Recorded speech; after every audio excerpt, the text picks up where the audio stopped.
नमस्कार. रोकठोक मध्ये आपलं स्वागत. आज अतिशय महत्त्वाचा दिवस आहे आणि तो म्हणजे आजच्या दिवशी बरोबर 20 वर्षांपूर्वी आपल्याकडे गणपती दूध पित होता आणि हा जो गणपती दूध पित होता त्या घटनेला आज बरोबर 20 वर्ष होत आहेत आणि आजचा दिवस हा अंधश्रद्धा आहे, तो आहे सनातनचा. सनातन या शब्दाचा अर्थ म्हणजे कुठल्याही काळात सत्य आणि शाश्वत असणारी गोष्ट. पण सध्याच्या काळात सनातन म्हणजे धर्माधिष्ठित हिंदू राष्ट्राच्या स्थापनेसाठी कार्य करण्याचा दावा करणारी संस्था. सनातन म्हणजे साधकांना ईश्वर प्राप्तीची वाट दाखवण्याचा दावा करणारी संस्था. 24 मार्च 1999 ला मानसोपचार तज्ज्ञ आणि संमोहन उपचार तज्ज्ञ डॉक्टर जयंत बाळाजी आठवले यांनी या संस्थेची स्थापना केली. मात्र हीच सनातन ही जी संस्था आहे ही संस्था पुन्हा एकदा वादाच्या भोवऱ्यात सापडली. कॉम्रेड गोविंद पानसरे यांच्या हत्येप्रकरणी ज्या व्यक्तीला अटक करण्यात आली आहे तो समीर गायकवाड. समीर गायकवाड हा संस्थेचा साधक आहे. याआधी डॉक्टर नरेंद्र दाभोळकर यांची हत्या झाली तेव्हा देखील संशयाची सुई सनातनच्या दिशेनं वळली होती. दाभोळकरांच्या हत्येनंतर सनातन प्रभात या त्यांच्या मुखपत्रात दाभोळकरांच्या प्रतिमेवर फुली मारल्याचे फोटो प्रकाशित झाले होते. एवढंच नव्हे तर त्यांचा मृत्यू ही देवाची इच्छा आहे असा आक्षेपार्ह मजकूर देखील प्रसिद्ध झाला होता. मडगाव बॉम्ब स्फोटात सनातनचा कार्यकर्ता मालगोंडा पाटील स्वतः ठार झाला होता. जून 2008 मध्ये ठाण्याच्या गडकरी रंगायतमध्ये आम्ही पाचपुते या नाटकाच्या वेळी झालेल्या क्रूड बॉम्ब स्फोटाप्रकरणी सनातनच्या कार्यकर्त्यांना अटक देखील झाली होती. अशी वादग्रस्त परंपरा असल्या सनातनवर बंदी घालण्याची शिफारस देखील करण्यात आली होती. आता पुन्हा एकदा गायकवाडच्या अटकेमुळे सनातनचं काम, त्यांचे उद्देश, त्यांची कार्यपद्धती आणि त्याहीपेक्षा त्यांचं फंडिंग याबद्दल गूढ वाढत चाललंय. या निमित्तानं जी प्रसिद्धी सनातनला मिळते ती देखील त्यांच्या पथ्यावर पडते की काय? अशा प्रसिद्धी माध्यमातून कार्यकर्त्यांची नवी फौज सनातनला मिळते की काय? कॉम्रेड पानसरे यांच्या हत्येप्रकरणी नेमकी सनातनच्या साधकालाच अटक का बरं झाली? आणि पानसरेच नव्हे तर दाभोळकरांच्या हत्येशी देखील सनातनचा संबंध आहे का? मग कलबुर्गींच्या हत्येशी संबंध आहे का? सनातनवर बंदी घालावी का? यासारख्या असंख्य प्रश्नांचा वेध घेऊयात आजच्या खास कार्यक्रमात. पुन्हा सनातन.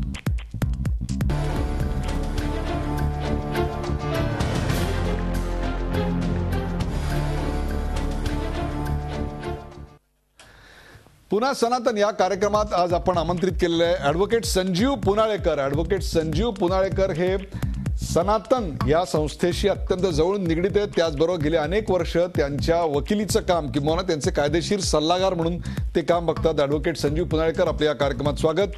आपल्याबरोबर आहेत मधू चव्हाण, भारतीय जनता पक्षाचे प्रवक्ते मधू चव्हाण.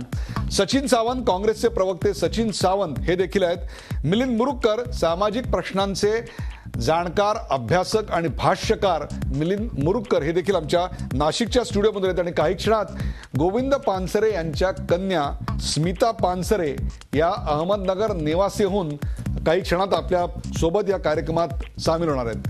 पहिला प्रश्न घेऊन जाऊया थेट आपण संजीव पुनाळेकर यांच्याकडे. संजीव पुनाळेकर, आजचाच तो दिवस 20 वर्षापूर्वी बरोबर याच दिवशी गणपती दूध प्यायला होता, बरोबर आहे? आज 20 वर्षानंतर आपण ही चर्चा करतोय आणि ही चर्चा ज्या 20 वर्षाच्या काळात झाली त्या 20 वर्षात एक प्रश्न सातत्यानं समोर येतोय आणि तो प्रश्न आपण आपल्या पडद्यावर पाहू शकता. आणि तो प्रश्न आहे, वारंवार सनातनवरच संशयाची सुई का? वारंवार सनातनवरच संशयाची सुई का? संजीव पुनाळेकर, तुम्ही कोर्टात वकिली करता. कोर्टातल्या जबान्या, प्रतिवाद, वाद प्रतिवाद, प्रश्न या सगळ्याची आपल्याला सवय आहे. समीर गायकवाड हा सनातन संस्थेचा साधक आहे, होता आणि राहील. काय सांगाल? निश्चित समीर विष्णू गायकवाड हा सनातनचा साधक होता, आहे आणि निश्चितपणे तो राहील. कारण अशी भावना आहे की तो निर्दोष आहे. बरोबर आहे. तो त्याविषयी आपण बोलूया. चला, मलगोंडा पाटील हा तुमचा साधक होता, आहे? मलगोंडा पाटील हा देखील आमचा साधक होता. बरोबर आहे. त्याच्यानंतर रुद्र पाटील याच्याशी आपला काय संबंध? रुद्रा पाटील हा केवळ साधक नव्हता, तो कार्यकर्ता होता. तुम्ही ज्या वेळेला साधक म्हणता, साधक करण्याची साधनेची पद्धत आहे. रुद्रा पाटीलने सच्चर आयोगासंबंधी जी याचिका केली होती ती हायकोर्टामध्ये फार गाजली होती आणि ज्यामध्ये 50 लाख रुपये केवळ मदरसा आणि चर्चना द्यायचे आणि मराठी शाळांना द्यायचे नाहीत, याला हायकोर्टाने नोंद घेऊन त्याच्यावर नोटीस काढली होती, ऍडमिशन केली होती. त्यानंतर जवळपास 1.5-2 वर्षानंतर त्याला त्यामध्ये आरोपी बनवलं. हा इतिहास लोकांना माहिती नाही. म्हणजे साधक म्हणजे जणू काही संस्था तयार करते आणि ते जात आहेत. तो एक विचारांनी भारवलेला असा एक तरुण होता आणि तो सामाजिक लढ्यात त्यांनी विचार नेमके कोणते होते याची चिकित्सा आपण करणार आहोत. परंतु ठाण्यामधला अयशस्वी असा बॉम्बस्फोट असेल, मालेगाव, नांदेड, गोवा, कोल्हापूर, पुण्यामधली दाभोळकरांची हत्या, या सगळ्याच्या मागे फक्त एकाच संस्थेचं नाव काय असं वाटतं आपल्याला? याचं कारण असं आहे की एक असा वर्ग आपल्यामध्ये निर्माण झालेला आहे जो सनातनला यासाठी टार्गेट करतो की चाकोरीच्या बाहेर जाऊन सनातन विचार म्हणतात. तुम्हाला उदाहरण देतो. ज्यावेळेला दाभोळकरांची हत्या झाली त्यावेळेला एक विधान आलं की गोडसेवाद्यांनी हत्या केल्या. तर गोडसे ही जी प्रतिमा आपली गोडसेंची आहे की गोडसे सावरकरवादी होते, त्यामुळे कोणा बुवाबाबांच्या नादाला ते लागले नसते. पण हा जो एक इंटलेक्च्युअल वर्ग आहे ज्याचं अलीकडेच वर्णन इंटलेक्च्युअल टेररिस्ट असं झालं, त्या वर्गाला एक स्टिरियोटाइप करायची सवय झाली आहे आणि सनातन त्याला धक्का देतो. जसे स्पिरिच्युअल टेररिस्ट आहेत तसे इंटलेक्च्युअल टेररिस्ट आहेत. स्पिरिच्युअल टेररिस्ट कोण आहेत या देशात? या देशामध्ये तुम्ही जर काही स्पिरिच्युअल टेररिस्ट घाल तर हिंदू धर्मामध्ये तुम्हाला आज आढळत नाहीत. तुम्हाला ते इस्लाममध्ये आढळतील, काही प्रमाणात तुम्हाला गल्फ देशामध्ये आढळतील. सनातनजी तुम्हाला गंमत सांगतो, ज्यावेळेला तुम्हाला हा प्रश्न अशा करता विचारला की गोविंद पानसरे यांना आम्ही विनंती केली होती, वॉर्न केलं होतं, पण ते थांबले नाहीत. असं विधान इतर कोणी नाही तर सनातन या संस्थेचे व्यवस्थापकीय विश्वस्त वीरेंद्र मराठे यांचं म्हणणं आहे. हे स्पिरिच्युअल टेररिझम नाही तर दुसरं काय आहे? नाही, हे वेगळं संदर्भात घ्यायला पाहिजे. उदाहरण तुम्हाला मी सांगतो. सनातन संस्थेने जे हिंदू अधिवेशन बरोबर त्यामध्ये प्रथम अशी भूमिका घेतली की काही हिंदू युवक जर का दहशतवादाकडे वळत असले तर ते वाईट आहे आणि थांबलं पाहिजे. तर यावेळेला हिंदू युवक वळणं आणि ते वळत आहेत असं म्हणणं, याला एक प्रामाणिकपणा आपण म्हणायला पाहिजे. आणि थांबलं पाहिजे याचा अर्थ असं नाहीये की ते थांबले नाहीत म्हणून कोणी त्यांची हत्या करायला पाहिजे. तुम्हाला एक उदाहरण देतो. आताच पानसरे दाभोळकरांबद्दल आपण बोलतो, दोनच उदाहरणं देईन की एक, ज्या वेळेला बाबासाहेब पुरंदरेंसारखा विषय आला त्याला तुम्ही बघितलं की कोणाच्या पाठीशी उभे राहिले? संभाजी ब्रिगेड सारख्या लोकांच्या पाठीशी उभे राहिले. तुम्ही हे पाहिलं की जी याचिका झाली, 2 बोगस आरोपी पोलिसांनी उभे केले आणि विकास खंडेलवाल आणि नागोरी, मनीष नागोरी, आणि दाभोळकर कुटुंबियांनी पोलिसांची वर्दी उतरा, त्यांच्यावर शिक्षा करा किंवा गृहमंत्र्यांनी राजीनामा द्या अशी मागणी न करता याच पोलीस अधिकाऱ्यांकडून सनातनचा तपास करायची मागणी केली. पोलिसांवर त्यांचा राग नव्हता. ही अंधश्रद्धा नाही तर दुसरं काय आहे? जर एक सिद्ध झालं होतं तर या प्रकारचा अंधश्रद्धा आपण क्षणभर बाजूला ठेवूया. पण एक तर मान्य कराल की रुद्र पाटील हा तुमचा कार्यकर्ता होता आणि तो सध्या फरार आहे. रुद्रा पाटील फरार आहे याचं कारणही आहे की त्याला त्यामध्ये इम्प्लिकेट केलं होतं 2 किंवा 3 प्रसंगात. ही गोष्ट खरी आहे की सनातनच्या साधकांचं त्यामध्ये नाव आलं.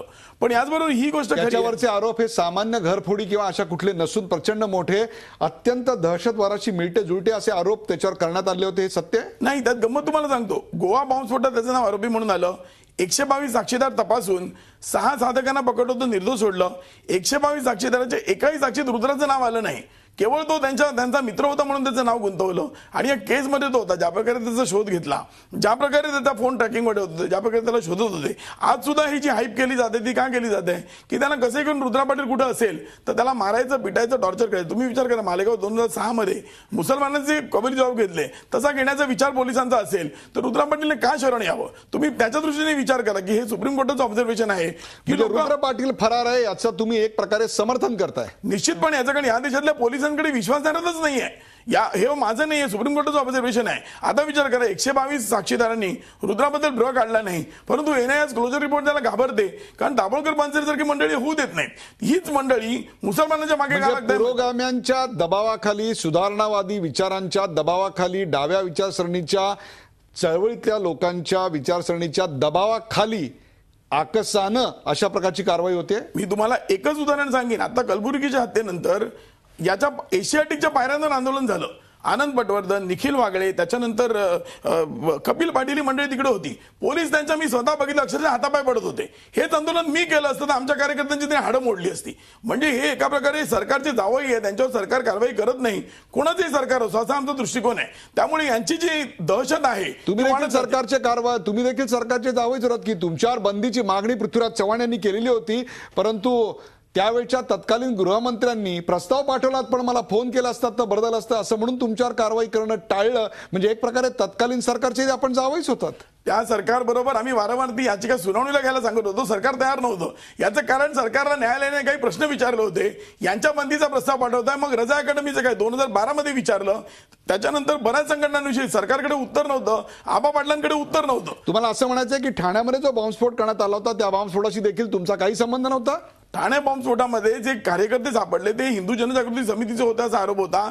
त्या आरोपपत्र त्या निकालामध्ये असं म्हटलंय की यामध्ये सनातन संस्थेचा काही संबंध नाही. दुसरं त्यात हेही म्हटलंय की या बॉम्बस्फोटामागे नाटक बंद पाडणं हा हातातही हेतू असला तरी प्राणहानी हा तिचा हेतू नसल्यामुळे त्यामध्ये दहशतवादाची कलमं लागत नाहीत असा न्यायालयाचा निवाडा आहे. या देशाचे खरे शत्रू कोण आहेत, पाकिस्तान का या देशामधले पुरोगामी विचारवंत कोण वाटतं आपल्याला? मला स्पष्टपणे असं वाटतं की पाकिस्तान हा बाह्य शत्रू आहे. या देशामधले पुरोगामित्वाच्या नावाखाली इथला राष्ट्रवाद चिरडून टाकणारे किंवा इथल्या तरुणांचं मनोधैर्य खच्ची करणारे, बाबासाहेब पुरंदरेंसारखे वाद निर्माण करणारे, सुधारणेच्या नावाखाली अकारण लोकांच्या धर्मश्रद्धांवर आघात करणारे, पण त्याचबरोबर मंदिरांची हजारो एकरांची जमीन जी लुटली त्याविरुद्ध सनातन संस्था लढली. कुठे होते पुरोगामी? लँड माफियांनी जी लुटली जमीन पश्चिम महाराष्ट्रामध्ये किंवा पंढरपूरची जमीन त्यावेळेला कुठे नव्हते. म्हणजे धर्माचं खच्चीकरण करणारे हे लोक सुद्धा या देशाचे शत्रू आहेत असं आम्ही मानतो. धर्माचे जे खच्चीकरण करतात त्यांच्या फोटोवर लाल अशा प्रकारची फुली मारून त्यांना फिजिकली एलिमिनेट करणं हे कुठल्या घटनेत बसतं? मी स्वतःच बघितलंय. जर फेसबुकवर आपण गेलात तर संभाजी ब्रिगेडवर 100 ठिकाणी फुल्या आहेत त्यांच्या फेसबुकवर. तुम्ही कुठच्याही फेसबुकवर पहा तिथं आहेत. आणि यातली गंमत अशी आहे की मुंबई उच्च न्यायालय फुल्या मारण्याची सुरुवात कोणी केली? फुल्या मारण्याची सुरुवात उच्च न्यायालयाने त्याला दिलेली आहे मान्यता. मी तुम्हाला वकील असून स्पष्ट सांगतो, जेव्हा बाळासाहेब ठाकरेंचा अवमानास्पद उल्लेख झाला त्यावेळेला जेव्हा पोलिसांनी त्या मुलीला पकडलं आणि लगेच जामीनावर सोडलं, उच्च न्यायालय धावून गेलं. आणि हेच पोलीस जेव्हा आव्हान म्हणतात फुल्या मारल्या त्या काढा, तेव्हा आमचं विचार स्वातंत्र्य कुठे गेलं? फुली मारण्याचा अर्थ विचारांवर फुली मारणं, पण ते मान्य करायची यांची तयारी नाही. म्हणजे आम्ही फुल्या मारल्या की हिंसा, आणि त्यांनी केलं ते ठीक आहे. आता या क्षणाला विचार करा, काँग्रेसचे लोक आहेत दिग्विजय सिंग सारखे कशा भाषेत ते सावरकरांबद्दल बोलतात. म्हणजे या देशात आपण टिळक, सावरकर, शिवाजी महाराज सगळ्यांविषयी बोलू शकतो, पण दाभोळकर, पानसरे, करकर यांच्याबद्दल बोलायचं नाही. दाभोळकर आणि पानसरे यांची हत्या झाली का त्यांचा वध करण्यात आला? काय वाटतं आपल्याला? नाही, मी त्याला वध म्हणत नाही याचं कारण त्याचं आम्ही समर्थन करीत नाही. परंतु त्याचबरोबर मृत्यूनंतर ते संत झाले किंवा त्यांच्यावर टीका. उदाहरणार्थ आता एक विषय आला सनातनच्या फंडिंगचा पुसटता उल्लेख तुम्ही केलात. सनातनची चौकशी झाली तेव्हा आबा पाटील संकटात आले, कारण आबा पाटलांना आमच्या अकाउंट्समध्ये काही मिळालं नाही. पूर्ण चेक केलं. आम्ही जेव्हा तक्रार केली दाभोळकरांविरुद्ध, त्यांनी 12 वर्ष अकाउंट्सच दिले नव्हते. ते म्हणाले यांची चौकशीच करता येत नाही कारण 12 वर्ष अकाउंट दिले नाहीत. अशी इथं परिस्थिती होती. पानसरेंविषयी मला माहित नाही, मी बोलणार नाही. पण मला तुम्ही एक सांगा की प्रत्येक विचारसरणीमध्ये काही जहाल असतात, काही मावळ असतात. तुमची संस्था ही जहाल याच स्वरूपात गणली गेली पाहिजे, कारण तुम्ही मिलिटरी ट्रेनिंग देखील देता. मला फक्त आता दुसऱ्यांकडे जाण्यापूर्वी एक छोटासा प्रश्न असा विचारायचा आहे, तुमची संस्था ही एकटं काम करते का काही आणखीन जहाल हिंदुत्ववादी संघटनांची आपला संबंध देखील आहे? इट्स अ नेटवर्क और इट्स अ स्टँड अलोन? यांची समस्या हीच आहे की सनातन संस्थेच्या धार्मिक विचारसरणीमुळे, कारण ती धर्म सांगते, भारतभरातल्या 40 संघटना एकत्र येत आहेत आणि गेली 4 वर्ष हिंदू अधिवेशन भरवून विविध विषयांवर हिंदूंची मतं रोखठोक मांडतायत. ही यांची समस्या आणि म्हणून आमच्यावर जास्त हल्ले होत आहेत, हे माझं स्पष्टपणे म्हणणं आहे. हल्ले तुमच्यावर होत आहेत, जे मेले त्यांच्यावर हल्ले झाले नाहीयेत. मेले त्यांच्यावर ज्यांनी हल्ले केले, ज्यांना मारलं गेलं त्यांच्यावर हल्ले नाहीयेत. नाही, जे मेले त्यांचं विश्लेषण व्हायला पाहिजे त्याचं व्हायला पाहिजे. पण सनातनवर हल्ले करणाऱ्यांचा दृष्टिकोन असा आहे, जे मेले त्यांचं प्रारब्ध होतं, त्यांच्या कर्माचं फल होतं, मुळीच नाही. परंतु आपल्या लेखातले वचन मी सांगतोय आपल्याला.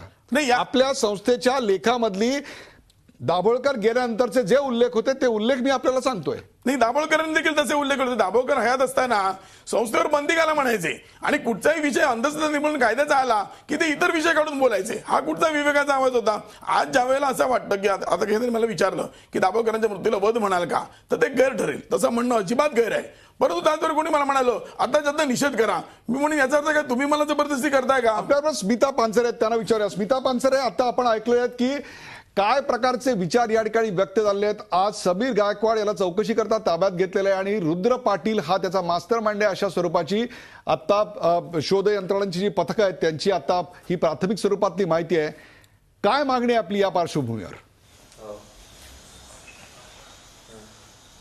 स्मिता पानसरे, खरं तर एक कुटुंबीय म्हणून आणि कार्यकर्ती म्हणून माझी स्वतः हॅलो, हा बोला. आमची सनातनवर बंदी आहे, बंदीची मागणी आहेच. कारण यांना विचारांची लढाई विचारांनी लढता येत नाही. अशा वेळेला हे हिंसेवर उतरतात, हिंसेचा मार्ग अवलंबतात आणि आपल्या विचारापेक्षा वेगळा विचार मांडणारे जे लोक आहेत त्यांचा विचार दाबून टाकण्यासाठी माणसंच नाहीशी करण्याचं काम हे करतायत. त्यामुळे या सनातन आणि सनातन सारख्या इतर ज्या संघटना आहेत, ज्या संघटना धर्माचा वापर वाईट गोष्टींसाठी, समाजात दुही निर्माण करण्यासाठी, समाजात दहशतवाद पसरवण्यासाठी करतात अशा सर्व संघटनांवरती बंदी घातली पाहिजे. मिलिंद मुरुगकर, आपण सामाजिक प्रश्नांचे अभ्यासक आहात. हा अत्यंत महत्वाचा गंभीर असा प्रश्न आहे. एक साधा गोष्ट समोर येते की आता सरळ थेट आरोप केला जातोय की पुरोगामी विचारसरणीच्या लोकांच्या रेट्यामुळं, त्यांच्या प्रभावामुळं अत्यंत आकसानं ही सनातनवर कारवाई होते. सामाजिक प्रश्नांचे अभ्यासक म्हणून आपल्याला तसं वाटतं? खरंच असं होतंय? नाही, मला असं वाटतं की सनातन किंवा या प्रश्नापेक्षा अतिशय जास्त गंभीर प्रश्न आपल्या समोर असा आहे की तरुण मुलं कुठलीही विचारसरणी एवढी प्रचंड गरिबी आहे त्यासाठी झटली पाहिजे, त्याच्याऐवजी हिंसेकडे का वळते, हा जास्त गंभीर प्रश्न आहे. आणि मला खरं सनातन वगैरे या संस्थांपेक्षा आता इस्लामकडे आपला बोट दाखवायचं आहे. आज सबंध मुस्लिम समाज आज दहशतीच्या विळख्यात आहे. म्हणजे आयसिसच्या रूपाने जे राक्षस त्यांच्या समोर उभा राहिला आहे, त्याच्यामुळे सर्वसामान्य मुस्लिम हे दहशतीच्या विळख्यात आहेत. इतर समाज देखील त्याच दहशतीच्या विळख्यात आहेत. आणि याचं कारण काय लक्षात घ्या. याचं कारण म्हणजे दुहेरी शस्त्र आहे. एक तर पठडीबद्ध, बुद्धिबंध अशा तऱ्हेची अतिरेकी धर्माभिमानी विचारसरणी पसरूत करणे आणि त्याचबरोबर धर्मद्वेष्टी अशी विचारसरणी पसरूत करणे, अशा दुहेरी जोडगोळीमुळे आज मुस्लिम समाजामध्ये दाभोळकरांसारखे मिलिंद मुरुगकर, एक्झॅक्टली ज्या तुम्ही दोन गोष्टी म्हणला त्या दोन गोष्टी सनातन करतंय का? नाही, मला तेच म्हणायचं. मला प्लीज पूर्ण करू द्या. या दुहेरी जोडगोळी जी आहे त्याच्यामुळे इस्लामी समाज, मुस्लिम समाज हा प्रचंड गर्तेत आहे संकटाच्या. आणि सुदैवाने आपण असं नेहमीच मानलं की हिंदू समाज, हिंदू धर्म हा जास्त सहनशील फक्त नाही तर सहिष्णू आहे. त्याच्यामध्ये प्रचंड वैविध्य आहे. एक धर्मपीठ, एक सर्वांना बांधून ठेवणारं धर्मपीठ ह्याच्यामध्ये नाही. हिंदू समाज असा आहे, नास्तिक माणूस देखील हिंदू असू शकतो. मी नास्तिक असलो म्हणून हिंदू नाही असं होऊ शकत नाही. त्यामुळे हे हिंदू धर्माचं एक मोठं वैशिष्ट्य होतं. त्यामुळे इस्लाममध्ये ज्या प्रकारची अतिरेकी दहशतवादी प्रवृत्ती निर्माण होऊ शकते तशी हिंदू समाजात होणार नाही अशी आपली सर्वांची अपेक्षा होती आणि आहे सुद्धा. परंतु दुर्दैवाने त्याबद्दल आता आपण विचार करण्याची गरज आहे. कारण जी दुहेरी शस्त्र मी मगाशी म्हटलं की एकीकडे धर्माभिमान, अतिरेकी धर्माभिमान आणि दुसरीकडे धर्मद्वेष्टेपणा, या दुहेरी शस्त्रांचा वापर आज आपणही करतो आहोत आणि एका प्रकारे इस्लामीकरण करण्याचा आपल्या धर्मावर प्रयोग होतो आहे. आणि हे अतिशय मला घातक वाटतं. जसा मुस्लिम समाज या संकटामध्ये आहे आणि त्यांना फार मोठी किंमत त्याची द्यावी लागणार आहे, प्रचंड जीवितहानी त्यांची होणार आहे. परंतु तशीच अवस्था आपल्या धर्माची होऊ नये. आपल्या धर्माचं जे वैशिष्ट्य आहे ते हिंदू धर्माचं ते टिकून राहिलं पाहिजे. आणि त्यामुळे मला वाटतं सहिष्णुता आणि विविधतेतली एकता हे जे आपलं तत्व आहे ते टिकलं. आपण आता सचिन सावंत, काँग्रेसचे प्रवक्ते सचिन सावंत यांच्याकडे होतोय. सचिन सावंत, एक प्रकारे भाजपचं सरकार केंद्रात आणि राज्यात असताना देखील सनातनवर कारवाई होते, याबद्दल आपण काय म्हणाल? किंवा सनातनच्या कार्यकर्त्याला अटक होते, याबद्दल काय म्हणाल? नाही, मला तर वाटतं नाही, अजून एक नाही, पहिली गोष्ट अशी की त्या संदर्भामध्ये बऱ्याच गोष्टी जावं लागेल मला. कारण एकंदरच अंतिम स्वरूपात ज्या वेळेला खऱ्या अर्थानं ह्याची चौकशी येईल त्यावेळेला आम्हाला त्याच्या दृष्टिकोनातून विश्वास बसेल. परंतु निश्चितपणे ज्या तऱ्हेनं मी आज ते वकील जे आहेत, त्यांचं नाव मी लक्षात नाही मला, संजीव पुनाळेकर, त्यांचं वक्तव्य ऐकल्यानंतर अतिशय गंभीर पुनाळकर, तर अतिशय गंभीर हा प्रकार आहे. आणि आमचा निश्चितपणे आमचा जो विचार होता की सनातन या संस्थेवर बंदी घातला पाहिजे, ह्यातला मला वाटतं अधिक बळ याच्यातनं मिळालेलं आहे. कारण ज्या तऱ्हेनं ते मांडतायत ते मला वाटतं की या लोकशाहीमध्ये कशा तऱ्हेनं ते वांडू शकतात अशा परीचे विचार, हा एक म्हणजे आज जनताही महाराष्ट्राची त्या दृष्टिकोनातून पाहते आणि मला साशंकतेनेच त्या ठिकाणी पाहते असं मला वाटतंय. कारण एकंदरच एके ठिकाणी ते म्हणतात की जो आरोपी फरार आहे त्याचा या पोलिसांवर पोलीस व्यवस्थेवर विश्वास नाही, न्याय व्यवस्थेवर विश्वास नाही, आणि त्याचं समर्थन समोरासमोर त्या ठिकाणी जेव्हा केलं जातं त्यावेळेला निश्चितपणे अशी, आणि त्यानंतर पुरोगामी विचारधारेच्या लोकांना अशा तऱ्हेनं म्हटलं जातं की ते दहशतवाद करतायत. त्यामुळे हा इतका कांगावा आणि ढोंगीपणा जे या संस्थेच्या मार्फत चाललेला आहे तो मला वाटतं समोरासमोर त्या ठिकाणी दिसतोय. आता या संस्थेच्या संदर्भामध्ये जर विचार करायचा झाला तर गोवा जे बॉम्बलास्ट झाले, इतरही बॉम्बलास्ट तुम्ही स्वतः उदाहरण दिले. आज त्या रुद्र पाटीलच्या संदर्भात त्याचं समर्थन त्यांनी केलं. याचं एक उदाहरण म्हणजे रुद्र पाटीलची पत्नी आता कोणाचं वकीलपत्र घेऊन चाललेली आहे तेही तुम्ही ठिकाणी पाहिलं पाहिजे. त्यामुळे कशा तऱ्हेनं एकंदरच ही संस्था तिथले ते सदस्य आहेत ते एकमेकाशी संबंधित आहेत आणि त्यांच्या संबंधात कशा तऱ्हेनं एकंदरच या कारवाईचं आपल्याला मला वाटतं त्याचा अनालिसिस केलं पाहिजे. तर मला वाटतं की ही संस्था अंडरग्राऊंड ऍक्टिव्हिटीजमध्ये निश्चितपणे त्या ठिकाणी क्रिमिनल ऍक्टिव्हिटीजमध्ये असलंय असे आमची खात्री तरी निश्चित आहे. आणि ज्या तऱ्हेनं पानसरेंच्या संदर्भामध्ये असेल किंवा दाभोळकरांच्या संदर्भामध्ये असेल या देशामध्ये लोकशाही विचार स्वातंत्र्य आहे आणि विचार स्वातंत्र्याच्या संदर्भामध्ये जर त्यांनी काही बोललं तर त्याच्यावरती फुली मारली आणि नंतर त्यांची जर हत्या झाली तर त्याचा मात्र संबंध नाही आणि तो योगायोग समजावा अशा तऱ्हेचं जर चित्र मला तुम्हाला एक छोटासा प्रश्न असा विचारायचा आहे. सचिन सावंत तुम्ही सनातन या संस्थेची तुलना सिमी किंवा अफगाणिस्तान मधल्या जैश ए मोहम्मद किंवा अशा लष्कर ए तोयबा अशा प्रकारच्या एखाद्या दहशतवादी संघटनेशी कराल? अतिरेकी धर्मांध दहशतवादी संघटनेशी कराल? या हिंदू धर्माच्या नावाखाली त्या अतिरेक माजवण्याचा जो प्रकार चाललेला आहे मला वाटतं ज्या तऱ्हेने मिलिंद मुरुंकर म्हणाले त्याच्यामध्ये निश्चितपणे थोड्याफार प्रमाणामध्ये तर तथ्य निश्चित आहे.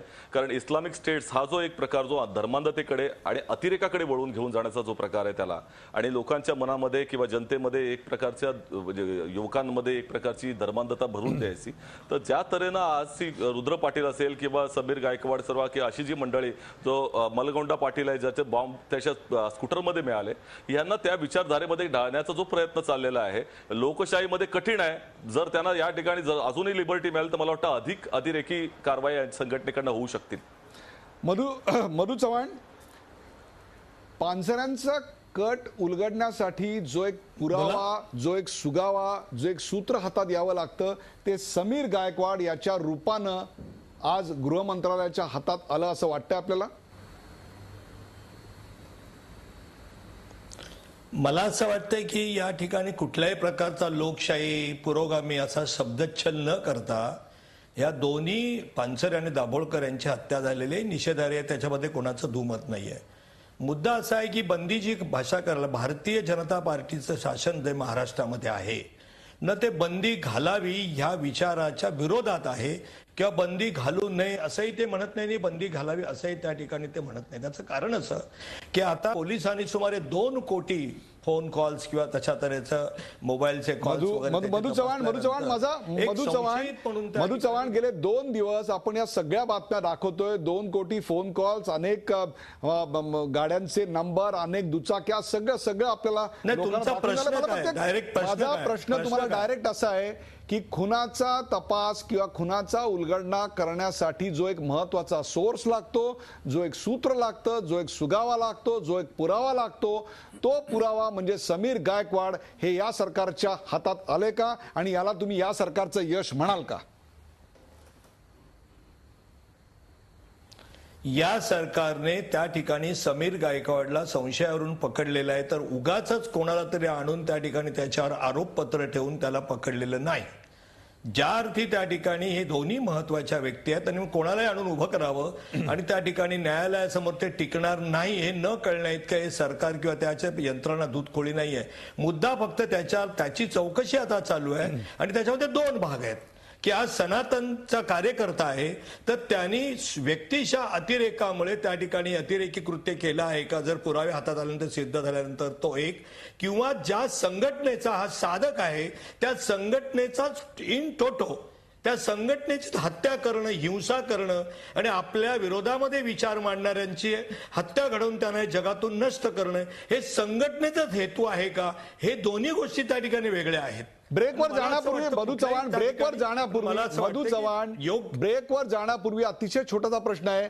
ठाणे असेल, नांदेड असेल, गोवा असेल, पुण्यामधली दाभोळकरांची हत्या असेल, कोल्हापूरमधली पानसरेंची हत्या असेल, या सगळ्या मागे केवळ एकाच संघटनेचं नाव काय आहे? आणि दुसरी गोष्ट, मार्च मध्ये समीर गायकवाडचं नाव समोर आलं होतं तरी देखील मार्च मध्ये त्याला अटक का नाही करण्यात आली?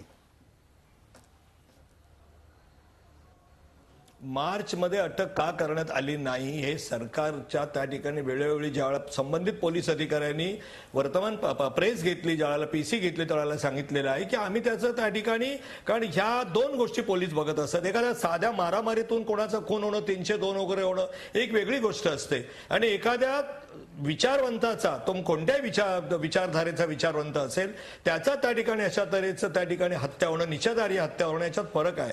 आणि म्हणून त्याच्या खोलात जाऊन याच्या पाठीमागे कोण कोण आहे सगळं बघावं लागतं पोलिसांना.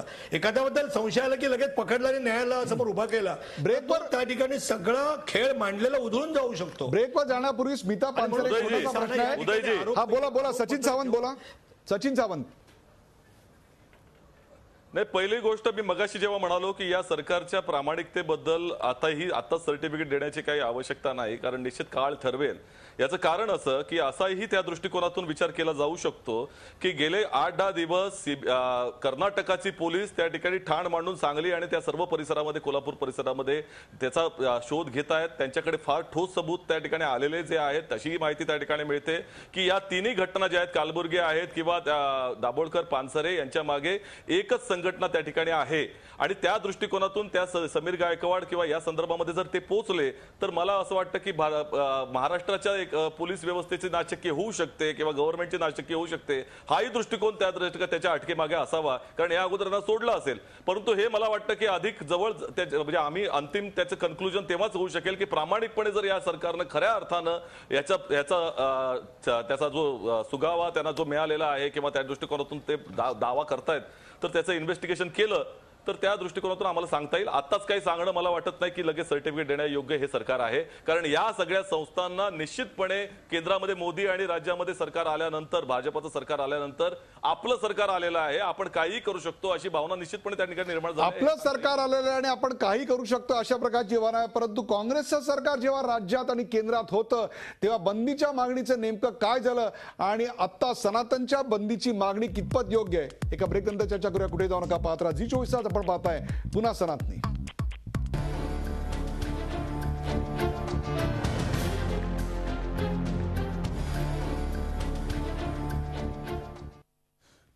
पुन्हा सनातनी या कार्यक्रमात आपण चर्चा करतोय. समीर गायकवाड या सनातन संस्थेच्या साधकाला आज पानसरे यांच्या हत्येच्या आरोपामध्ये, खुनाच्या आरोपामध्ये अटक करण्यात आली आणि ती अटक करण्यात आली त्याबद्दल ती संस्था पुन्हा एकदा वादाच्या भोवऱ्यात सापडलेली आहे. त्याकरता संजीव पुनाळेकर, त्या संस्थेचे कायदेशीर सल्लागार, स्मिता पानसरे, मधू चव्हाण, सचिन सावंत आणि मिलिंद मुरुगकर यांना सोबत घेऊन आपण ही चर्चा करतोय. या भागातला प्रश्न आपण आपल्या पडद्यावर पाहू शकता आणि तो प्रश्न आहे, सनातनवर बंदी आणावी का? सनातनवर बंदी आणावी का? थेट जाऊया सचिन सावंत यांच्याकडे. सचिन सावंत, मगाशी आपण बंदी हा विषय मांडत होतात, हीच ती वेळ. आता मांडा, तुम्हाला नेमकं काय म्हणायचंय? सनातनवर बंदी हवी का आणि कशा करता हवी? नाही, निश्चितपणे, कारण ह्या संस्थेच्या संदर्भामध्ये त्यांचा जो ट्रॅक रेकॉर्ड पाहिला तर अतिशय गंभीर तर आहेच. आणि ज्या तऱ्हेनं एक पॅटर्न त्या ठिकाणी दिसतोय या सगळ्या हत्याकांडाच्या मध्ये, त्याच्यामध्ये ही अतिरेकी विचारधारा जी त्या ठिकाणी या सनातन संस्थेद्वारे सगळीकडे प्रसारित केली जाते, कार्यकर्त्यांना त्या ठिकाणी काम लावून त्या ठिकाणी ऑर्गनाइज क्राईम मध्ये त्यांना गुंतवल्याचा प्रकार जो दिसतोय हा अत्यंत गंभीर आहे. आणि मला असं वाटतं की तो समाजाला घातक निश्चितपणे आहे, लोकशाहीला घातक आहे, या देशाच्या एकता अखंडतेला घातक त्या ठिकाणी आहे. आणि अशी जर संस्था त्या देशविरोधी कारवाई करत असेल तर मला वाटतं त्याच्यावर बंदी निश्चितपणे आली पाहिजे. आणि त्याचा निश्चितपणे मागणी जी आहे ती ज्या वेळेला समीर गायकवाड ची अटक झाल्यानंतर आणि त्यानंतर धागेदोरे जे सनातनशी गेले त्यानंतर आम्ही स्वतः त्या ठिकाणी केलेली आहे आणि ती मागणी अगदी बरोबर आहे. सचिन सावंत, आपण ती मागणी केलेली आहे. फक्त मी काही इतिहासाची पानं उलगडतो, कारण आपण आता 3 महत्वाची विधानं केली आणि त्यातलं एक म्हणजे त्यांच्या कार्यात एक प्रकारचा आपल्याला अत्यंत गंभीर असा पॅटर्न दिसतोय. ऑर्गनाइज्ड क्राईम आहे आणि या देशाची अखंडता, एकता, लोकशाही आणि समाजाला घातक अशी त्यांची कृत्य आहेत. फाईन. आता 11 एप्रिल 2011 सनातन संस्थेवर बंदी घालण्याचा प्रस्ताव केंद्र सरकारला दिला होता राज्य शासनाने. राज्य शासनाने जो केंद्र सरकारला प्रस्ताव दिलेला होता, करेक्ट, त्यानंतर सुशीलकुमार शिंदे यांनी देखील चव्हाण यांच्या त्यावेळच्या एकूणच वक्तव्याला छेद देताना असं म्हणलं होतं, प्रस्ताव आला असेल पण एखादा फोन करायला पाहिजे होता. मी 2013 मध्ये गृहमंत्रालयाची सूत्र घेतली. आज देखील आपल्या दोन नेत्यांनी दोन वेगवेगळी विधानं केली. मी मुख्यमंत्री असताना 2011 मध्ये केंद्राकडे सनातनवर बंदी घालण्याचा प्रस्ताव पाठवला होता असं पृथ्वीराज चव्हाण सांगतात. तर अशोक चव्हाण यांनी देखील तात्काळ बंदी घाला अशी मागणी केली. मग 2011 साली दोन्हीकडे तुमचं सरकार असताना बंदी घालायला थांबवलं होतं कोणी तुम्हाला? सचिन सावंत. एक पहिली गोष्ट लक्षात घेतलं पाहिजे की या सरकारमध्ये काय कशा तऱ्हेने त्या हो मी हॅलो हॅलो हॅलो बोला बोला. हा. सरकारमध्ये काय निर्णय झाला मला वाटतं की सुशीलकुमार शिंदे आणि पृथ्वीराज चव्हाण या संदर्भामध्ये अधिक प्रकाश त्या ठिकाणी टाकू शकतील. शासनानं काय निर्णय घेतला गेला होता, कुठल्या पार्श्वभूमीवर घेतला होता ते ह्या आजच्या भारतीय जनता पक्षाचं जे सरकार केंद्र सरकार आहे ते देखील उघड त्या ठिकाणी करू शकतं, कारण त्यांच्या दोन्हीकडे त्याची माहिती सरकारकडे निश्चितपणे आहे. त्यामुळे या संदर्भामध्ये कुठल्या पातळीवरती काय चर्चा झाली ह्या बाबतीमध्ये काही सरकार त्या ज्या पद्धतीने विचार करते त्याच्या अनुषंगानं काय निर्णय घेतला होता, का त्याच्यावरती बंदी घातली गेली नाही, हे काही उलगडल्याशिवाय राहणार नाही. त्यामुळे आता आपण जे सरकारमध्ये बाहेर आहेत त्यापेक्षा सरकारमधल्या आतल्या लोकांनी त्याच्या बाबतीमध्ये उलगडा करावा या अधिक सोयीस्कर ठरेल. परंतु निश्चितपणे विविध पातळीवरती जर विचार केलात आणि ज्या तऱ्हेनं कालबुर्गींच्या आज फक्त आपण महाराष्ट्रातल्या पानसरेंच्या आणि दाभोळकरांच्या हत्येच्या संदर्भामध्ये त्या ठिकाणी विचार करत आहोत, कालबुर्गींच्या ठिकाणी देखील तोच पॅटर्न त्या ठिकाणी दिसतोय. एकंदर त्यांच्या हत्येनंतर जे तपास करतायत त्या तपास करताना दिलेल्या धमक्या तुम्ही पाहिल्यात. आज वागळेंच्या वरती जर तशाच आपण त्या ज्या धमक्या आहेत सचिन सावंत त्या धमक्या घेऊनच आपण जाऊया मधू चव्हाण यांच्याकडे. मधू चव्हाण, समीर गायकवाडवर कारवाई करणाऱ्या पोलिसांना कठोर साधनेची शिक्षा करण्यात येईल. तुमच्या सरकारला, तुमच्या गृह मंत्रालयाला कठोर साधना म्हणजे नेमकं काय हे तपासून पाहावंसं वाटत नाही? नक्की तपासून पाहिलं जाईल. अशा तऱ्हेचं कोणी हिंसेला त्या ठिकाणी उघड उघड प्रोत्साहन देणार असेल तर त्याची गय कधीच केली जाणार नाही. त्याच्याबद्दल जरा सुद्धा शंका नाही. कोणी सुसभ्य माणूस, सुसंस्कृत माणूस कायद्याच्या राज्यावर विश्वास ठेवणारा कधीही करणार नाही. परंतु अतिशय कौशल्याने सावंतांनी आपल्या एका मुद्द्याला बगल दिलेली आहे. बंदीची भाषा तुम्ही आता करता त्यावेळेला तुमच्या मुख्यमंत्र्यांनी केंद्राला का केली नाही त्याचं उत्तरच देत नाहीत. मूळ मुद्दा असा आहे. मधू चव्हाण, मी मगाशी सांगितलं, मधू चव्हाण, जेव्हा तुम्ही हा प्रश्न सचिन सावंतांना विचारताय तेव्हा तुमचे मुख्यमंत्री सनातनवर बंदीची मागणी करणार आहेत का या प्रश्नाचं उत्तर देखील तुम्हाला द्यावं लागेल ठामपणे. फक्त पृथ्वीराज चव्हाण यांच्यावर ढकलून हा प्रश्न सुद्धा नाहीये. स्पष्टपणे देतोय. बोला बोला. मी देतोय त्याचं कारण बंदी ज्यावेळेला लोकशाहीची, विचार स्वातंत्र्याची फार मोठी टिमकी वाजवणाऱ्या लोकांना आता कळायला पाहिजे कायद्याचं राज्य आहे की या कायद्याच्या राज्यामध्ये एखाद्या संघटनेवर बंदी घालावी लागते त्यावेळेला तिची कारण मीमांसा पुराव्यासकट द्यावी लागते. आज सनातनच्या बाबतीमध्ये कुठलंही मी समर्थन करत नाही, कारण त्यांचे काही वर्तमानपत्रामध्ये त्यांचे काही वक्तव्य येतात ती कधीच योग्य नसतात वक्तव्य. परंतु या गेल्या मागच्या 2-4 वर्षामध्ये म्हणजे मालेगावचा उल्लेख आपण केलात, गोव्याचा उल्लेख आपण केलात, ठाण्याच्या त्या ठिकाणी उल्लेख केलात, त्यावेळेला सनातनी कुठे सिद्ध झालं त्यांनी केलं म्हणून मी समर्थन करत नाही. मी तर्काच्या आधारावर लॉजिकली बोलतोय. कुठे सिद्ध झालेलं आहे. आणि म्हणून आमचं सरकार दोन प्रकारे पुन्हा मी त्याची पुनरावृत्ती करतोय की गायकवाडनी अति उत्साहामध्ये किंवा उत्साह म्हणण्यापेक्षा अतिशय चुकीच्या मार्गाने व्यक्तिशः त्या ठिकाणी निर्णय घेऊन जर कायद्यामध्ये सिद्ध झालं की यांनी हत्या केलेली असेल तर तो एक भाग असतो. आणि तो साधक ज्या संघटनेचा आहे सनातन संघटनेचा त्यांचा उद्देशच आपल्या विचारांच्या विरोधामध्ये काम करणाऱ्या बोलणाऱ्यांची हत्या घडवून आणावी असा असेल तर त्या ठिकाणी बंदी घातली जाईल. म्हणून भारतीय जनता पक्ष ऍज ऑन टुडे बंदी घालू नये याही मताचं नाही आणि बंदी घालावी याही मताचं नाही. पोलीस त्या ठिकाणी काम करतायत, ही संघटना आणि त्या ठिकाणी कुठल्या प्रकारचं काम मधू चव्हाण, ज्या संघटनेच्या एकूणच वक्तव्यामध्ये असेल जाईल असं असेल तर तसं होईल असं दिसतंय. कुठल्याही प्रकारची गोष्ट तुम्ही आता ठामपणे तुमच्या सरकारची मांडवताय. स्मिता पानसरे, मला तुम्हाला एक दुसरा प्रश्न विचारायचा आहे तो म्हणजे मार्च मध्ये समीर गायकवाड याच्यावर संशय व्यक्त करण्यात आला होता, परंतु त्याची अटक व्हायला मात्र सप्टेंबर आलं. कदाचित कोल्हापुरातल्या जवळ येणाऱ्या निवडणुका याच्यामुळे आता तात्पुरतं त्याला अटक करायची आणि निवडणुकांचा सोपस्कार पार पडल्यानंतर त्याला सोडून द्यायचं असा डाव आहे असं वाटतं आपल्याला? तशा काही शंका डाव्या विचारसरणीच्या विचारवंतांनी व्यक्त केली, म्हणून हा प्रश्न मी तुम्हाला विचारतोय. मेधा पानसरे, मला प्रश्न विचारलात ना आपण. मेधा पानसरे बोला. खरं तर या संदर्भात तपास यंत्रणेच्या संदर्भात तपास काय सुरू आहे आणि नेमकं त्यामागचं राजकारण काय आहे, येत्या काळामध्ये नेमकं खरं काय आहे हे उघडकीला येणारच आहे. पण मगाशी मला मधु चव्हाणांच्या संदर्भात एक सांगायचं आहे. एकीकडे ते असं सातत्यानं म्हणतात की आपल्या देशामध्ये घटनेचं राज्य आहे, असं सातत्यानं घटनेच्या संदर्भात सांगतात, आणि त्याच वेळेला सनातन बंदी घालावी आणि घालू नये अशा पद्धतीचं कोणतंच वक्तव्य ते करत नाहीत. मला वाटतं हा त्यांचा दुटप्पीपणा आहे.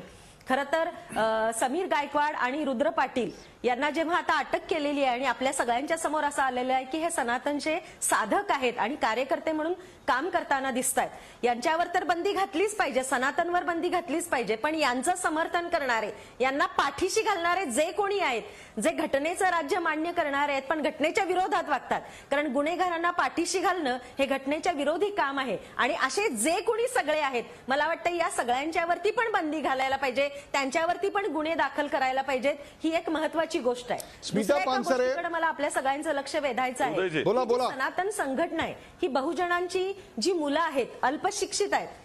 हा बोला स्मिता पानसरे. हॅलो, बोला स्मिता पानसरे. जे अल्पशिक्षित आहेत, आर्थिकदृष्ट्या कमकुवत गटातली ही सगळी मुलं आहेत. या मुलांना अल्पशिक्षित आणि आर्थिक कमकुवत गटातली ही सगळी बहुजनांची पोरं आहेत. या सगळ्या बहुजन पोरांना खरं तर हे साधक म्हणून इथे आपल्या संस्थेमध्ये आणतात, आणि यांच्यामध्ये या बहुजनांच्या धडावर डोकं मात्र यांचं असतंय. यांच्या हातामध्ये पिस्तूल दिल्या जातात, यांच्या हातामध्ये इतर शस्त्र दिली जातात, आणि हिंसेला या माणसाला कार्यप्रवृत्त केलं जाते.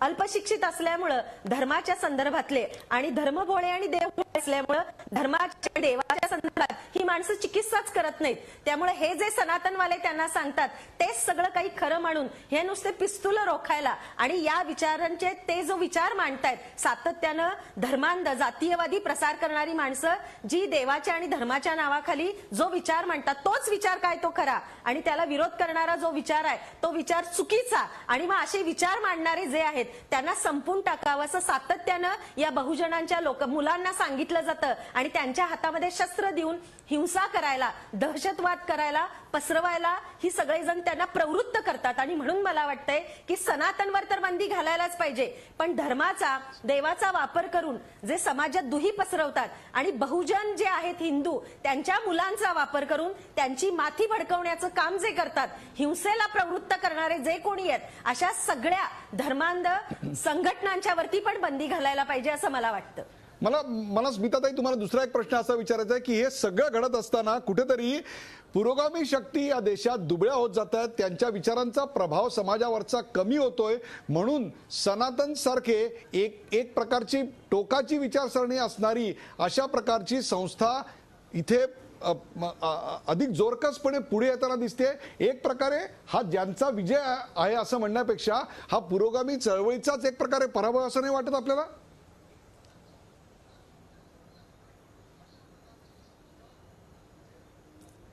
नाही, असं म्हणता येणार नाही. पुरोगामी चळवळींचा पराभव आहे असं अजिबात म्हणता येणार नाही, कारण ज्यांच्या हातामध्ये सगळी माध्यम आहेत, प्रचार प्रसार करण्याची माध्यम आहेत, लोक कोण आहेत याचा जर आपण अभ्यास. स्मिता पानसरे यांच्याशी आपला संपर्क होऊ शकत नाही, परंतु हाच प्रश्न घेऊन मी जातो सचिन सावंत यांच्याकडे. सचिन सावंत, आता काही महत्वाची विधानं स्मिता पानसरे यांनी केली, ती म्हणजे बहुजन समाजातल्या तरुणांना, अल्पशिक्षित तरुणांना माथी भडकवायचं काम पद्धतशीररित्या कसं केलं जात आहे याचं विवेचन त्यांनी केलं. काय सांगाल तुम्ही? नाही, निश्चितपणे, आणि हे जे प्रकार आहेत ते सनातनकडला घडले जात आहेत याच्याबद्दल आमच्या मनात तरी कोणतीही शंका नाही. एकंदरच त्यानंतरचा पॅटर्न जरी बघितलात तुम्ही तर कालबुर्गीच्या हत्येनंतर त्या मगाशी जो आपला चर्चेचा विषय झाला होता मधु चव्हाणांच्या संदर्भामध्ये बोलत असताना भारतीय जनता पक्षाचं एकंदर भूमिकेबाबत, तर बजरंग दलाचे कार्यकर्ते त्या ठिकाणी म्हणजे त्यांनी ट्विट देखील केलं होतं की या संदर्भामध्ये आता पुढचा क्रमांक कोणाचा राहणार आहे वगैरे.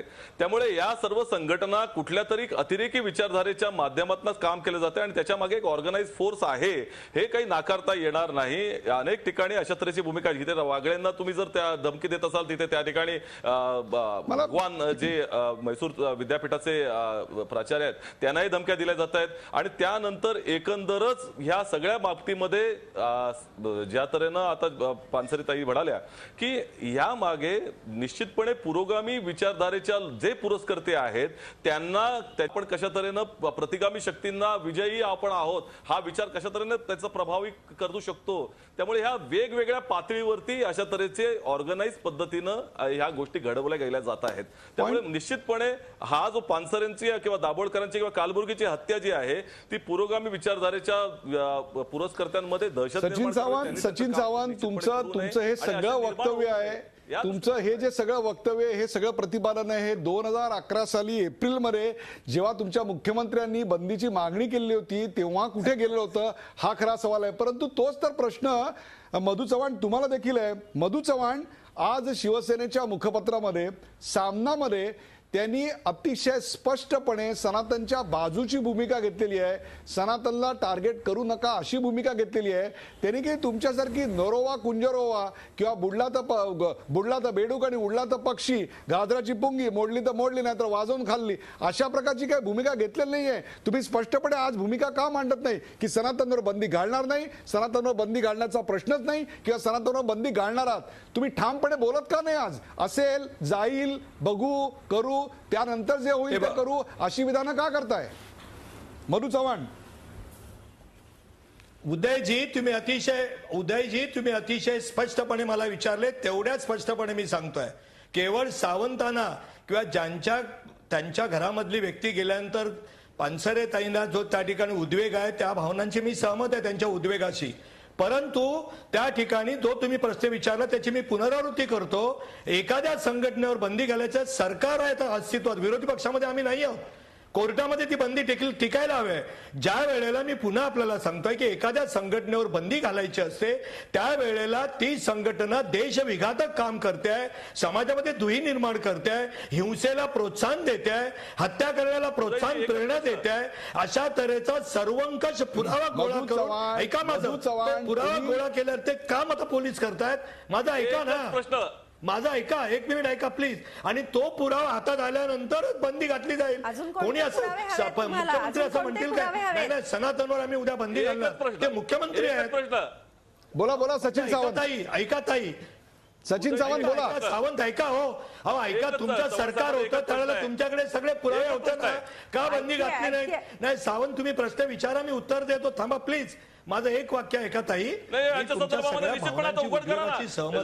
तुम्हाला जेवढं दुःख झालं असेल काय काय काय उघड करा, काय उघड करा, काय उघड करा सांगा ना, विचारा, मी तुम्हाला उत्तर देतो. काय उघड करा, बोला काय उघड करा. मला काय झालं केंद्र सरकारमध्ये? मला या कार्यक्रमाची वेळ संपत आहे. तुतूर मयमय करण्यात याचा काही असेल काही शेवटचे 2 प्रश्न नंतर मला मिलिंद मुरुगकरांकडे स्मिता पानसरे यांच्याकडे जायचंय.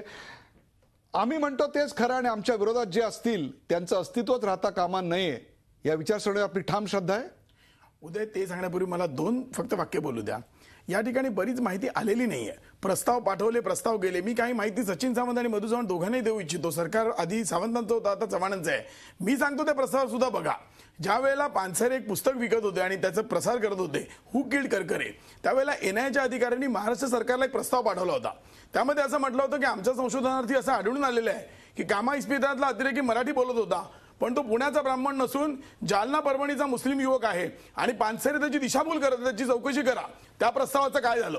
तो प्रस्ताव तुमच्या सचिन सावंत तुमच्या सरकारने तो दडपला आणि पानसरे आणि तुमच्या सरकारला सोयीचं होतं तो बहुजनवाद तुम्ही मांडलात. त्या प्रस्तावाचं काय झालं? मुद्दा क्रमांक 2, शिवाजी महाराज, शिवाजी कोण होता पुस्तक लिहिलं. शिवाजी महाराजांच्या आईवर प्रचंड टीका करणारं पुस्तक लिहिलं.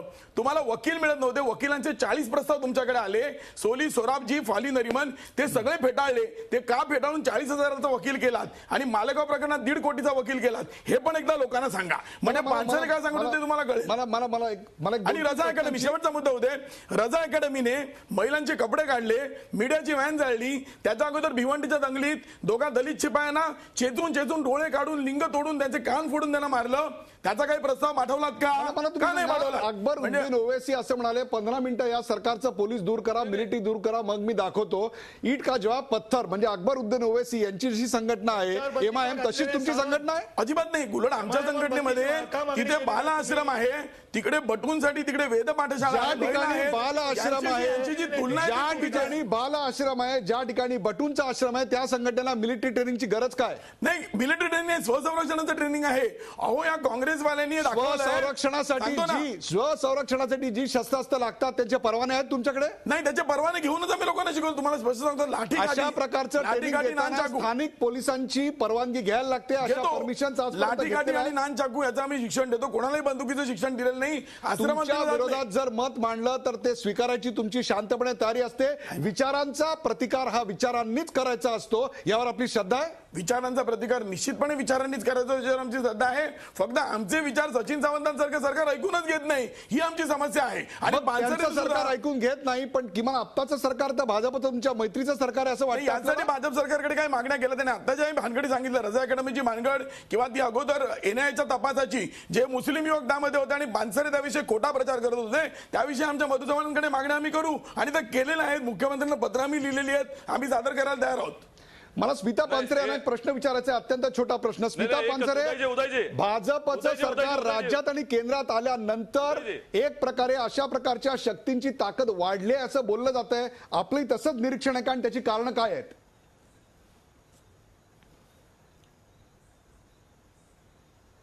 स्मिता पानसरे, बरोबर, आपण जे म्हणालात ते बरोबर आहे. भाजपचं सरकार आल्यामुळे अशांची शक्ती वाढलेली आहे हे लक्षात येतं. आणि हॅलो बोला बोला हॅलो बोला बोला. राज्यामध्ये आणि देशामध्ये हे सरकार, भाजपचं सरकार आल्यानंतर अशा पद्धतीच्या प्रवृत्तीच्या लोकांची शक्ती वाढली आहे असं आपल्या लक्षात येतंय. खरं तर जेव्हा मगाशी मधु चव्हाण म्हणत होते की आपले मुख्यमंत्री या संदर्भात काहीच बोलत नाहीयेत, कोणतंच व्यक्त करत नाहीयेत, मला वाटतंय कायद्यानं जर त्याचा उल्लेख केला, पुन्हाळकर पण आहे तिथं, तर मला वाटतं जेव्हा आपण एखादा माणूस एखाद्या प्रश्नाच्या विषयी मौन बाळगतं, काहीही बोलत नाही, तेव्हा त्याला मूकसंमती मानली जाते. आणि मला वाटतंय भाजप ज्या विचारांचं आहे त्या विचारधारेचं कुळ आणि सनातन संघटना या संघटनेच्या विचारधारेचं कुळ बघितलं तर ते कुळ एकच आहे हे आपल्या सर्वांच्या लक्षात येईल. मला या कार्यक्रमाचा शेवट करताना मिलिंद मुरुगकर तुम्हाला एक प्रश्न विचारता. मला मधु चव्हाण कल्पना आहे की तुम्ही मुख्यमंत्र्यांना आता डिफेंड करणार आहात. तुम्ही मुख्यमंत्र्यांच्या संदर्भातला मुद्दा मांडलेला आहे, त्या मुद्द्यावर चर्चा करण्यापेक्षा अत्यंत महत्वाच्या मुद्द्यावर या कार्यक्रमाचा शेवट मला करताना मिलिंद मुरुगकर यांच्याकडे जायचं. मिलिंद मुरुगकर, आपण एक अर्थतज्ञ देखील आहात. आपण एक अर्थतज्ञ आहात म्हणून हा प्रश्न आपल्याला करायचा आहे की आधुनिक भारताची वाटचाल एक प्रकारे ज्याला आपण म्हणू मेक इन इंडिया अशा स्वरूपाचा एक जयघोष केला जात असताना मेक इन इंडियाचं हे कोणतं स्वरूप आमच्या समोर येत आहे? याला आधुनिक भारत म्हणणार आपण? काय सांगाल?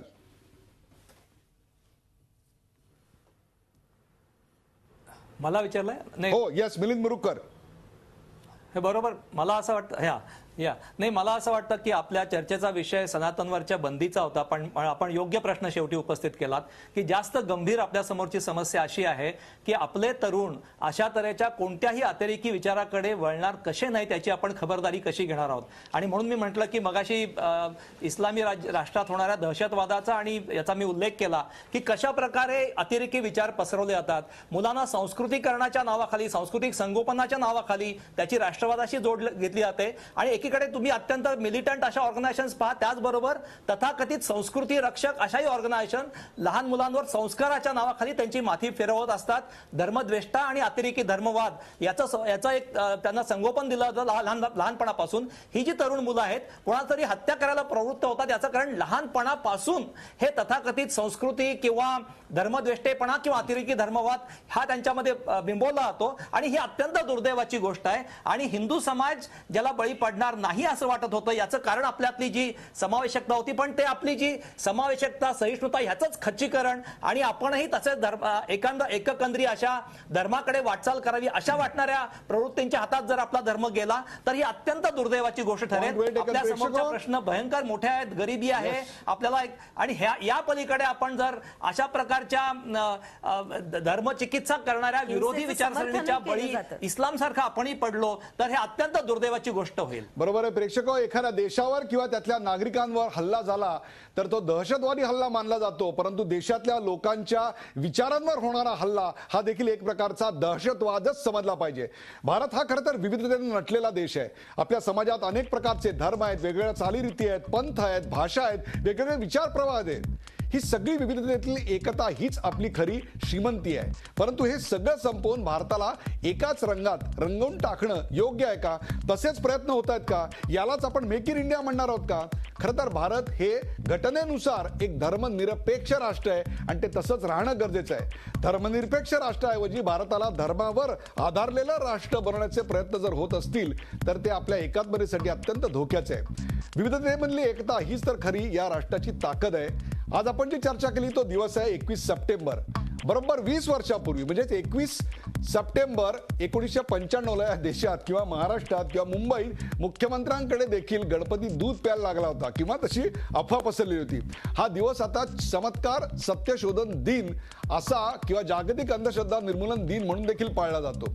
20 वर्षापूर्वी गणपती दूध पितो असं मानणारे लोक होते आणि आजही पाऊस पडला तर तो गणपतीमुळेच केवळ पडला असं मानणारे लोक आहेत. No problem. परंतु म्हणजे त्याही वेळी युतीचं सरकार होतं, आजही युतीचं सरकार आहे. सवाल तो नाही आहे. सवाल आहे की 20 वर्षात लोकांच्या मानसिकतेमध्ये काही फरक पडलाय का काहीच बदललं नाही. खरं तर यातून दिसते ती समाज प्रबोधनाची गरज आणि त्यामुळेच पानसरे असोत, दाभोळकर असोत किंवा कलबर्गी असोत यांचे विचार जरी कोणाला पटले नसतील तरी देखील ते विचार सातत्यानं समोर येणं देखील तितकंच गरजेचं आहे. योग्य पद्धतीनं कुठलाही दबाव किंवा पूर्वग्रह किंवा आकसाशिवाय या सगळ्याचा शोध घेणं अत्यंत गरजेचं आहे.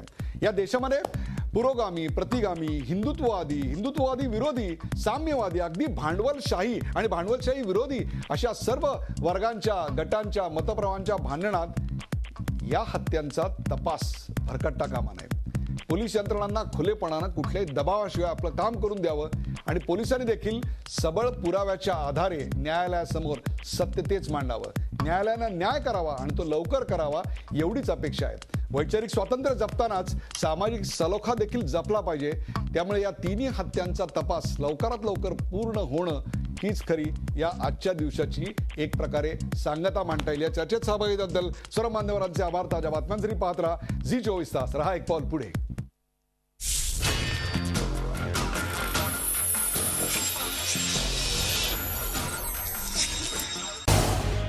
झी 24 तास रहा एक पाऊल पुढे.